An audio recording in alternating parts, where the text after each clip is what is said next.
Hey, it's Jeff Zito, and thank you for checking out another episode of the Celebrity Jobber Podcast. By the way, the #1 podcast in America on Apple Podcasts Music Interviews chart. So I thank you so much for that. Streaming on Apple Podcasts, Spotify, iHeart, wherever you listen to podcasts. You can listen to past guests and episodes online, celebrityjobber.com. Please subscribe. Would love a 5-star rating, and please leave a review. Please follow on Instagram, celebrity_jobber_podcast, or you can go to youtube.com/the@celebrityjobber. Taking a look at some of these celebrities before they became famous. What did they do? Kind of regular jobs they had. And their big break.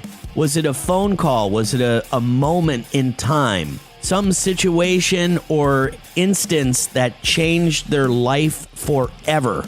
You know, I say it every week that everybody has a story. All stories are different. This one is without a doubt one of the most incredible and different stories I've heard in the almost 150 episodes of this podcast. Founding member of New York City's hardcore punk band Cro-Mags, bassist and singer Harley Flanagan has an incredible life story. One that he's told in a 2016 autobiography called Hardcore: Life of My Own. He also has a documentary on his life coming out in the near future, which we're going to talk about today. This is a really interesting guy with a really interesting life.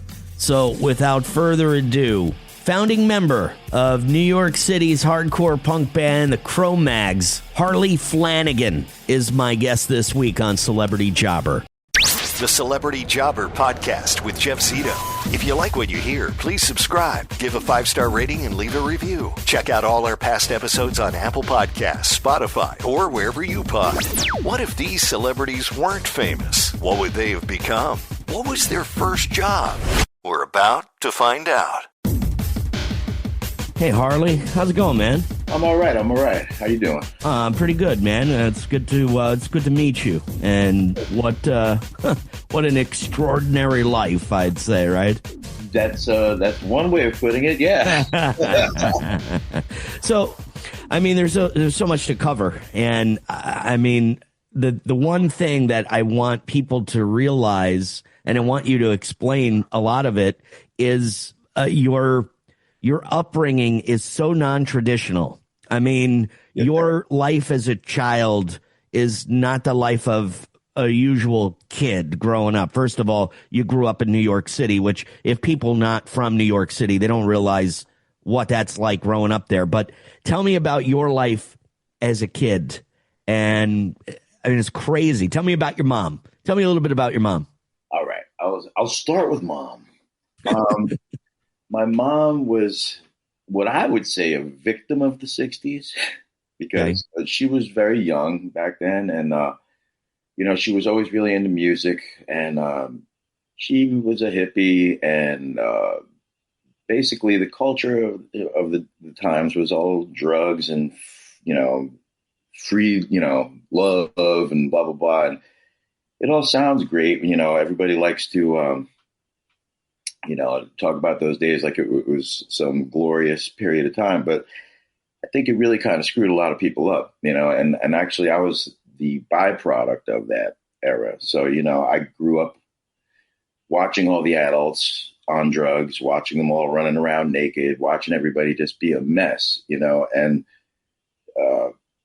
when you're a kid and you grow up in that type of environment, it's not your choice. And when you grow up in the club world and go on shows, and again, it's not something that you put yourself in. And so you get exposed to a lot of adult life, a lot of adult activity. And so, we're sponges, kids, right, especially. And this is how you learn. And your mom was your mother was a Warhol factory it girl. Could you explain to people that don't know what that is? Could you tell them what that means? That you were cool because of the people you were around and because you were like hip. she was good looking. She was young. She was like, in order to be in that circle of people, you had to either be an artist or a musician or attractive in some way. There had to be something about you, and so she was always a part of the scene. She actually is the reason that Warhol met Lou Reed and all those people. Like her and her friend invited Andy to see the Velvet Underground. That's how that whole thing started. So she was, my whole family. I mean, my aunt was really close with Bob Dylan, and I just grew up in the culture of musicians and writers, poets, and artists, and so on and so forth. And again, that sounds awesome to people who are into all of that stuff. But when you're 6 years old and you need nurturing, you need some sort of normality. So great, right? Yeah, because boundaries are critical. Boundaries are actually how you show your love for kids. Right. You seem incredibly, and don't take this the wrong way, Harley. You seem incredibly normal for what you've been through. Because I mean, what you've seen, what you've done. Celebrity Jobber. The Celebrity Jobber podcast with Jeff Zito. And I don't want to jump the gun here because I usually during this podcast, I'll ask, it's about what your very first job was. It says celebrities' very first job. Some celebrities worked in the mall. Some celebrities worked with their father. Your very first job, correct me if I'm wrong, wasn't in the mall or mowing lawns. It was in the music business. Your first gig, paying gig, was as a professional drummer. Am I right? Yeah, well, yeah, you are. That was my first actual my first job. But first time I ever made any money was playing music on the street with other kids from school. So That's crazy. I've always been, musically inclined. That's always been in me. Probably because, I have a lot of musicians in my family, my grandparents, my aunt. I have a lot of that goes way back in my blood. But I think that growing up in a culture of musicians and artists definitely nurtured that. And just growing up in a counterculture type of environment, getting a regular job really wasn't on the horizon, right. Going to college and becoming a this or that. That was never really part of the thought process. You look back and do you wish you did have somebody to say, hey, Harley, do you want to go to school? What do you want to study? Do you look back and just kind of, I don't want to say resent, because you've had an extraordinary life and nobody will ever be able to take that away from you. But do you kind of resent the fact that maybe there wasn't somebody out there to kind of steer you maybe? That's a great question. And yeah, yes and no. Because, for instance, I remember my stepfather trying to do homework with me. And he was one of the only people that ever actually tried to push me towards learning normal, life skills, things like math, things and even then when I was 6, 7, I was already rejecting all of that stuff and saying things like, I'm going to be a musician. I don't need to know all that stuff. And he's like, well, even if you're going to be a musician, you still need to know math. This was already a discussion we were having when I was cool. 7, 8 years old. He's like, come on, kid. And I'm like, but this is what I'm going to do. This is what and it's like, who the hell at 7 years old has already got that in their head, And then, so yeah, it's been nuts. And then, but you were no dummy. You're no dummy. I mean, tell me about you. You had a published book at the time you were 9 years old. Yeah. Well, how did that happen? It happened just because my mom was tight with Allen Ginsberg, and we knew writers and publishers and stuff. Crazy, right? Yeah. Crazy. If you don't know all the details, it seems really nuts. I mean, I guess it seems nuts even if you do know the details. But yes, I had a book, just 2 short stories. One of them is just artwork, and the other one's very little writing, mostly art. And I did that when I was 7, and it got published when I was 9. So I was actually, I hated it when it came out because I felt like I was a much better artist at 9 than I was at 7. So I was like, you're displaying my crap work here. This stuff sucks. I'm on a whole nother level now, at 9. So, but anyway, now I have my book out. I have a real book out, which was sort of the impetus behind the film. Was it therapeutic for you to write the book, to have, work on the documentary? Yes and no. Okay. It made me deal with a lot of things that it's kind of like unpacking your bag, but it's like your whole life. And, there's some of the things in there you forgot about, some of the things in there are broken. Some things you're like, whoa, this thing, oh my God, this still works. It's just like right. You got everything you're pulling out of there. And honestly, I actually started seeing a therapist before we got deep into this film because I knew I was going to really hit some heavy, subjects. And that was actually also suggested by, I knew I had PTSD, but I didn't know much about it.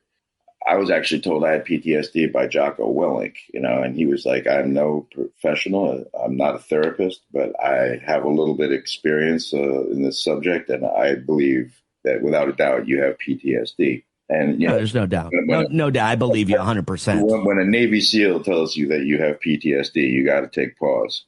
I mean, Harley, you grew up in New York City, which is, you could end it right there. Say, that gives you an edge on the, I grew up in New Jersey. I remember taking the train into New York City, buying pot when I was in, 13 or 14 years old. Normal kids don't do that. You grew up in that community. So that's number one. Number two, you played, your first job was in a band with a gay guy, 2 women, and an 11-year-old child in the punk band, the Stimulators. That's not a normal upbringing for a child. The Celebrity Jobber Podcast with Jeff Zito. Celebrity Jobber. Your mom was, in the scene, like a Paris Hilton type. She had all of these, I mean, she's the original. She's the original, and that whole scene thing, you were a product of all of that. So it must have been nuts. And when you say that you had to talk to a therapist because of PTSD, you're not blowing me away here at all. I'm like, man, you seem and that's why I'm telling you, you seem incredibly together. Can you tell me, though, about a time when you were little and in that whole world that kind of really affected you? Is there a moment, a scene, something you saw that really freaked you out that maybe still to this day is kind of like a reason that you went and formed the Cro-Mags? Well, I think the Cro-Mags was just a result of, I was a musician, so I needed to create a band that I could express myself through. I was in the Stimulators when I started writing a lot of the songs that became Cro-Mag songs. I had started working on demos while I was still in the Stimulators. It was just the next phase of my music. The Stimulators were not aggressive enough, weren't hard enough. It was a little bit more pop punk before there was such a term, we were a punk band. We came from that. Hardcore didn't exist yet. In fact, a lot of the New York hardcore bands, almost the entire first generation of them were kids that were in the audience of Stimulator shows. They were mostly like friends of mine and young kids. We were kind of ushering in the next generation of kids that became the New York hardcore scene. So, but as far as things that really, shaped or damaged or scarred or whatever, I experienced a lot of violence on the Lower East Side, more than I can even, I could talk about it for like ever, Violence within your family or just kids on the street or what? Street in itself. I mean, I grew up in a really a lot of gangs, a lot of drugs. Back then you'd have like literally all the drug spots would have lines going around the block. It was insane. Like you look back at any of that old 70s New York footage and, it was a lot of burnt out buildings, a lot of drugs, a lot of insanity. And being, a white kid in a predominantly Spanish neighborhood, I definitely got picked on a lot, and I had to toughen up, or, it was really kind of almost, for lack of a better way of putting it, like almost like a prison type mentality, or like the jungle, where it's just like, the weak become prey, and you kind of have to learn how to, I don't want to say be aggressive, but yeah, you have to kind of learn how to hold your own in any type of situation. And, but things that really screwed me up, the violence and the drugs of the neighborhood was really damaged me a lot. Just experiencing the type of violence I saw and was a part of, for that matter, a victim of and causer of. I'm not going to pretend I wasn't a problem youth, but also, sexual abuse, just being part of the culture that I was in. People, downplay it, but like sexual predators and drug abuse, it's like what rock and roll is made of. I mean, think about it, Joe, Robert Plant, it was like fucking 14-year-olds and shit. Steven Tyler was a fucking total pedophile scumbag. I mean, and that was this kind of normality. I mean, read their fucking books. I'm not saying anything new. That these guys talk about it openly, but because it was that era and because they were, screwing underage girls, people don't think it's so repugnant, But for all you people out there who have daughters and sisters and mothers, that shit should kind of make you sick. Yeah. But because I was a boy getting molested, mostly by women, but not exclusively, all of a sudden that kind of freaks people out. Like, all my friends thought it was cool when I was, 12, 13, and I was like screwing adult women, but that was just because my friends were jealous and they were only like a little older than me. So you got 16, 17, 18-year-old boys jealous of me for getting laid. Well, of course they're jealous. They're all trying. Right. But psychologically that had some kind, psychologically you're 10, 12, whatever you were, having sex with a grown woman, it messes you up. You actually know what is really going on, and it screws you up, as far as relationships and sexuality and everything else. You don't know what's right and wrong. It really, so between that and the drugs and, that's enough. Yeah. I mean, tell me, Harley, tell me about your father. Is there a relationship with him? Is he present during any of this? My actual father, he was not in my life. My mom left him very early on because he was pretty violent and also was a junkie, and he had a lot of alcohol issues. After he got off smack, he was still a alcoholic and whatnot. My mother was an alcoholic too. But I don't actually remember him. I didn't have a relationship with him. No relationship. No, I didn't even know that his name was Harley until I turned 21. My mom told me. I thought his name was Tex because he was from Texas. Everybody called him Tex. Right? I had a stepfather for a few years who was an amazing person and really was the only, was one of the only solid people in my life who actually tried to, be a parental, a role model, a father. He really loved me and he really took care of me and he, protected me. I think that he kind of instilled a lot of the moral compass that I have that actually is the real me, is who I am at my core. I think the violence and the aggression and all all the other layers, I think, are the dirt on top of me, right. Things that I kind of like was rolled around in until I almost couldn't get it off. Right. But I think at my core, I probably would not have been such an aggressive or angry person had so many crazy things not happened in my life. Celebrity Jobber. The Celebrity Jobber podcast with Jeff Zito. So Harley, can you think of, we're talking about a published book when you were 9 years old, 11 or 12. You were a professional drummer in a real band, the Stimulators. You formed the Cro-Mags in the 80s. Can you, out of all this stuff that's happened to you, is there like a moment in your life that you can think to that was maybe your big break? When did everything change for Harley Flanagan? When was it Cro-Mags? Was it after Cro? Like, when did maybe money and just everything kind of clicked in your life? And was there a particular moment that happened to you, a big break? Now. I think it's all clicking now. That's so great. And I honestly think that, all of these things have been just little clicks in the right direction. Even the chaos and even all the screwed up shit, it made me who I am. It gave me this story to tell. And even all the trials and tribulations, even all, like, I look at all the bad relationships I was in, and ultimately they led me to the greatest relationship I've ever been in, which is with my wife, and I really kind of owe that even to the horrible relationships I was in, because I wouldn't have been the man for her had I not been through all that. I wouldn't have learned anything. I would still think this, that, the other. I would not be, I had a lot of things to reflect on. I had a lot of mistakes to accept responsibility for in order to be able to be who I am.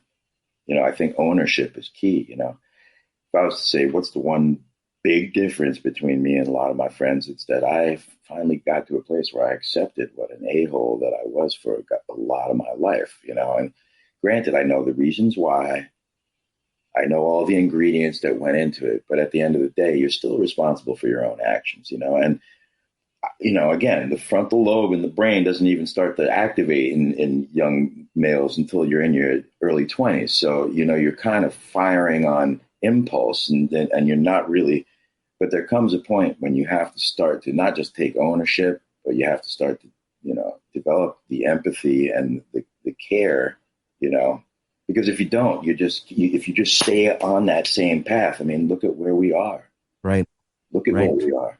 And nobody can get along even enough you can't even have a discussion or an art. Like, the people that I really care for, the people that the intelligent people, we can actually even argue and walk away still friends. Right on. And Harley, I know we were running out of time. I just want to let you know, I could talk to you for hours. I think you are, I don't know if you could talk to me for hours. No, this is because I can sit here and talk for an hour, but I find you extremely fascinating. I could talk to you for hours. I know we're running out of time, but I just quickly wanted to add two more questions. The first one is, you told me about your very first job, but any other jobs that you want to mention that were maybe outside of music, that were kind of crazy jobs that you had throughout your lifetime? Bro, I've only had there were two career choices for me in life. I was either going to be a musician, artist, whatever, or like a supervillain. I was definitely on the path for either crime or creative stuff, because I just didn't have it in me to follow the rules or to live a normal life. So you never had a normal job ever? The only time I ever had a normal job, besides I was teaching jujitsu for like 10 years. I'm a 30 black belt. So that was my job, teaching at the Hensel Gracie Academy. Wow. And, so that's really the only job I held for any, period of time besides music. And my kids were in the kids program. Actually, they started the kids program. The reason it began was because I had two kids and there was one or two other young kids who wanted to train. So that's how the Hensel Gracie kids program started. So I was actually a kids instructor for a while, which that's nuts. Really nuts. And a lot of the parents knew my history. So it was just like, wow. But you know what? That's great. At the same time, I got to experience the childhood that I didn't have by being a professor for these kids and by having fun with. I mean, I'll tell you, really, some of the best time of my life was being a parent. Like when my kids were young and just having fun with them and experiencing the childhood that I never had. Right. And so, really soak it in, man. Be present. Man. Be present, because life, you just don't know what's going to happen. You don't. And the documentary is available. Where can people see the documentary? Well, it's in theaters now. It premiered on June 15th in New York. Today is the last day of it showing here. We're flying to LA for a bunch of showings of it on Saturday. And then from there, it's going to be in Chicago, Philly, Boston, Seattle, Philly, Minneapolis, Austin. It's going to be in theaters pretty much all over the country. And then in Europe, on August 8th, there's going to be a pay-per-view event that we will have all the links up on wiredforchaos.com, harleyflanagan.com, promags.com. We will have it out there. Okay. Flanagan on Instagram. So if the world will have a chance to see it on a pay-per-view event, and then it will be probably getting shot to some networks, and it will be on Blu-ray, DVD, all that stuff. Unbelievable. Harley Flanagan, Wired for Chaos. It's coming. and man, again, I'm a big fan. Thank you. I could talk to you for hours. Unbelievable, incredible life story. I wish you all the best. And when you said that it's all happening right now, like right now is your big break, that's really cool. Gave me like chills. I wish you the best. Thank you, man. We'll have to do this again after you have seen the film. Excellent. Thank you so much. So I just found this to be such an incredible story from start to finish. And I guess when he said that his big break was like right now, culminating all right now, gave me chills when he said that. And I get it, too. New York underground hardcore punk. It was very regional, but the Cro-Mags were a very influential band of the time and still to this day, but not mainstream, very underground. He notes the only parental figure in his life was his stepfather, who was only around for a short amount of time. He did not know who his father was. He knew who he was, but he didn't have a relationship with him. His mom was like a socialite. Like a Paris Hilton type, a product of the 60s, an alcoholic, probably into drugs, but a party girl, and probably very pretty too. Harley was 9 years old. He published his first book of poems because his mom's friend was Allen Ginsberg, who wrote the foreword in the book. I mean, right there, that's pretty nuts. A 9-year-old published a book of poetry. His very first job in music, playing on the streets with his friends, but the drummer of the New York City punk band, The Stimulators, with 2 women in the band, a gay guy, and an 11-year-old child. Some of the things this guy has seen because of his upbringing, traumatic as he talks about sexual abuse from both men and women. And, he brought up specific names like Robert Plant from Led Zeppelin, Steven Tyler from Aerosmith, who said, those guys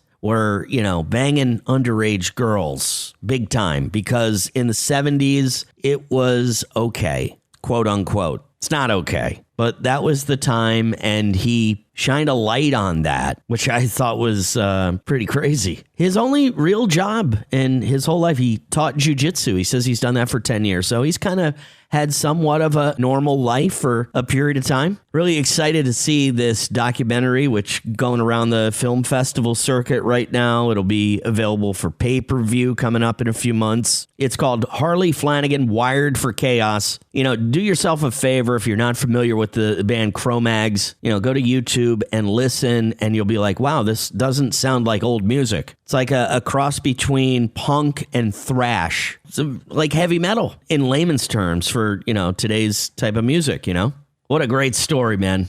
And a cool guy. I wish him all the best. And I can't wait to see the documentary. It's amazing that this guy didn't, end up being a drug addict or a murderer with that crazy upbringing. Harley Flanagan from the Cro-Mags. Very, very cool guy. Thank you so much for making this the #1 podcast in the United States on the Apple Podcast Music Interviews chart. Streaming everywhere you hear podcasts. iHeart, Apple Podcasts, Spotify. Please subscribe. Would love a 5-star rating and leave a review. You can check out past guests and episodes online at celebrityjobber.com. And once again, you can follow on Instagram, celebrity_jobber_podcast, or youtube.com/the@celebrityjobber. Everybody's got a story, some more crazier than others. This one was probably the craziest. A published author by 9, professional musician by 11. Definitely not the norm, that's for sure, right? Thanks again for listening to another episode of the Celebrity Jobber Podcast. And until next week, I'll see you then. I'm Jeff Zito.